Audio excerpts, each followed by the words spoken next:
خالد Mahmood doctor ہے، تو خالد Mahmood doctor ہے. لوگ باہر دیکھو کتنے آئے ہوئے ہیں، یہ چیک نہیں کرتا ہے. ایکسیڈنٹ کے مریض آئے ہوئے ہیں، یہ چائے پی رہا ہے، کہہ رہے ہیں ناشتہ کرو. جب اس کو کہا ہے تو آپ ڈپٹی کے انڈر آتے ہیں. اس نے کہا میں ریٹائر رہ چکا ہوں. اگر جس کا ایکسیڈنٹ ہوا یہ ان کے صرف یہ چیک نہیں کر سکتے. جس کا نام دے کر یہ کہتے ہیں تو ہم جو ہے نا ہاسپٹل چلا رہے ہیں.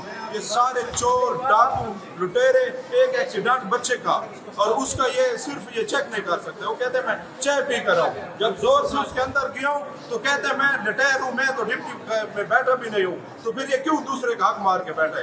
2-3 ساتھ ایسے دوسرے گنڈے بٹھائے ہوئے ہیں جو لوگوں پر پریشر ڈالتے ہیں.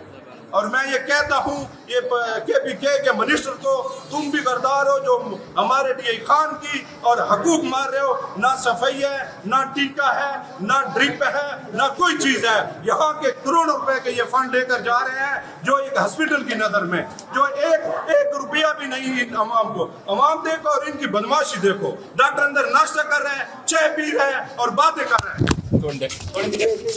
کنکوڈیا کالج سعید احمد اختر کیمپس ڈیرہ اسماعیل خان آپ کے بچوں کا مستقبل سنوارنے میں سب سے آگے. ڈیرہ اسماعیل خان کی تاریخ میں جدید ترین تدریسی نظام اور تمام تر سہولیات سے آراستہ، جہاں بہترین تعلیمی معیار کو یقینی بنانے کے لیے کنسپچول اسٹڈیز پر فوکس کیا جاتا ہے. Admissions are open in FSC ICS and FA. تو آج ہی ہمارے کیمپس کا وزٹ کیجیے یا مزید معلومات کے لیے اس نمبر پر رابطہ کیجیے 0334855001.